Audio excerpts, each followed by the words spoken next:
வணக்கம். இன்றைய வகுப்பில் நிதிக்குழு அல்லது நிதி ஆணையம் பற்றி பார்க்கலாம் வாங்க. இது குரூப் 2 எக்ஸாமுக்கும் கொஞ்சம் யூஸ்ஃபுல்லாக இருக்கும்னு நினைக்கிறேன். பாருங்கள், 1951 நவம்பர் 22 இந்த நிதி ஆணையம் தொடங்குறாங்க. சரிங்களா? இது எந்த விதிப்படி செயல்படுது அப்படின்னு பார்த்திங்கன்னா விதி 280.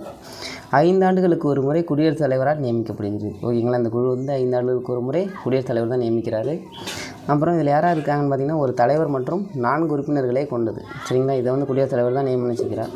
அதே பணிக்கு அவர் மீண்டும் நியமிக்கப்படுவார். அதாவது ஒரு தலைவரை தேர்ந்தெடுக்கிறாங்க அப்படின்னா மறுபடியும் அதே பணிக்கு அவர் தேர்ந்தெடுக்கப்படுவார் அப்படின்னு சொல்லியிருக்காங்க. அப்புறம் மத்திய மாநிலங்களுக்கு இடையேயான நிதிகளை பகிர்ந்தளிக்க செய்கிறது. இதான் அதோட முக்கிய ஒர்க்கு. அதாவது நிதி ஆணையத்தோட முக்கிய பணி என்னென்னு கேட்டாங்கன்னா மத்திய மாநிலங்களுக்கு இடையேயான நிதிகளை பகிர்ந்தளிக்க செய்கிறது. சரிங்களா? அதோட தகுதிகள் அப்படின்னு பார்த்திங்கன்னா உச்சநீதிமன்ற நீதிபதிக்கான தகுதியை பெற்றிருக்க வேண்டும். அப்புறம் நிதி நிர்வாகத்தில் அனுபவம் பெற்றவராக இருக்க வேண்டும்னு சொல்கிறாங்க. அரசு கணக்குகளில் அனுபவம் பெற்றிருக்கணும். அப்புறம் இந்த பதவி பிரமாணம் யார் செஞ்சு வைக்கிறா, அதாவது ஒரு தலைவருக்கும் 4 உறுப்பினர்களுக்கும் பார்த்திங்கன்னா குடியரசுத் தலைவர் தான். சரிங்களா? இதோட பதவிக்காலம் அப்படின்னு பார்த்துக்கிட்டிங்கன்னா 5 ஆண்டுகள் தான் பதவிக்காலம். அதே சமயம் தலைவர் மற்றும் உறுப்பினர்கள் குடியரசுத் தலைவர் விரும்பும் வரை இப்பதவியில் இருக்கலாம். அதாவது ஆளுநருக்கு சொல்லுவோம் இல்லையா, அதே ரூலு இதுக்கு உண்டு. அப்புறம் நிதிக்குழு தனது அறிக்கையை ஃபஸ்ட்டு குடியரசுத் தலைவர்கிட்ட சமர்ப்பிக்குது. நிதிக்குழு என்ன பண்ணுறாங்கன்னா குடியரசுத் தலைவர்கிட்ட சமர்ப்பிக்கிறாங்க. இந்த குடியரசுத் தலைவர் என்ன பண்ணுறாருன்னா பாராளுமன்றத்திட்ட சமர்ப்பிப்பார். சரிங்களா? அடுத்ததோட செயல்பாடுகள் அப்படின்னு பார்த்தோன்னா மத்திய மாநில அரசு வரியின் மூலம் கிடைக்கும் லாபத்தை பகிர்ந்தளிக்குது. சரிங்களா? அதாவது மத்திய அரசு மாநில அரசுலேருந்து வர வரியில் கிடைக்கிற லாபத்தை பகிர்ந்தளிக்குது. அப்புறம் மாநிலங்களுக்கு கடன்கள் மற்றும் மானியங்கள் வழங்க பரிந்துரை செய்கிறது. இந்த கொஷின் கூட கேட்டிருந்தாங்க. இப்போ குரூப் 1 எக்ஸாமில் கூட இது கூட்டில் வச்சுருந்தாங்க. அப்புறம் மத்திய மாநில அரசுகள் மேற்கொள்ளும் நிதி ஒப்பந்தம் பற்றி ஆராய்கிறது. அப்புறம் தேசிய திட்டத்தின் இலக்கு, நோக்கம், குறிக்கோளை அடைய வழிமுறைகளை தருது. சரிங்களா? இப்போ இதுதான் இதோட செயல்பாடுகள்னு சொல்கிறாங்க.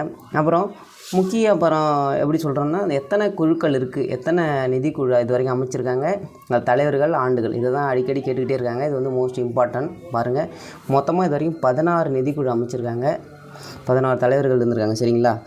ஒன்று ஒன்றா சொல்கிறேன் பாருங்கள். ஃபஸ்ட்டு நிதிக்குழு யாருன்னு பார்த்திங்கன்னா கேசி நியோகி. ஆண்டுகள் பார்த்திங்கன்னா 52 to 57, 1957. அப்புறம் 2 பார்த்திங்கன்னா கே சந்தானம், 57 to 62. அப்புறம் 3 பார்த்திங்கன்னா ஏகே சாந்தான்னு சொல்லுவாங்க, 62 to 66. சரிங்களா? 4வது நிதிக்குழு பார்த்திங்கன்னா பிவி ராஜமன்னர், இதுவும் கேட்டிருந்தாங்க, 66 to 69. அதாவது இந்த திட்டு விடுமுறை விட்டுருப்பாங்க இல்லையா 5ஆண்டு திட்டத்தில், அந்த ஆண்டில் வந்திருக்கும். அதனால தான் ஷார்ட்டை முடிச்சிருப்பாங்க. அப்புறம் 5வது நிதிக்குழு பார்த்திங்கன்னா மகாவீர் தியாகி, 69 to 74. 6 பார்த்திங்கன்னா பிரம்மானந்த ரெட்டி, 74 to 79. 7 பார்த்திங்கன்னா ஜேஎம் ஹெல்லட், 79 to 84. 8 பார்த்திங்கன்னா ஒய்பி சவான், 84 to 89. 9 பார்த்திங்கன்னா என்கேடி சால்வே, 89 to 95. அப்புறம் 10 பார்த்திங்கன்னா கேசி பந்த், 95 to 2000. 11 பார்த்திங்கன்னா ஏஎம் குஸ்ரோ, 2000 to 2005. இந்த 10வது நிதிக்குழுக்கு இல்லையா 80வது சட்ட திருத்தம்படி கொண்டு வந்திருக்காங்க. அப்புறம் 12 பார்த்திங்கன்னா சி ரங்கராஜன், 2005 to 2010. 13 பார்த்திங்கன்னா விஜய் எல் கேத்கர், 10 to 15. 14 பார்த்திங்கன்னா ஒய்வி ரெட்டி, 2015 to 2020.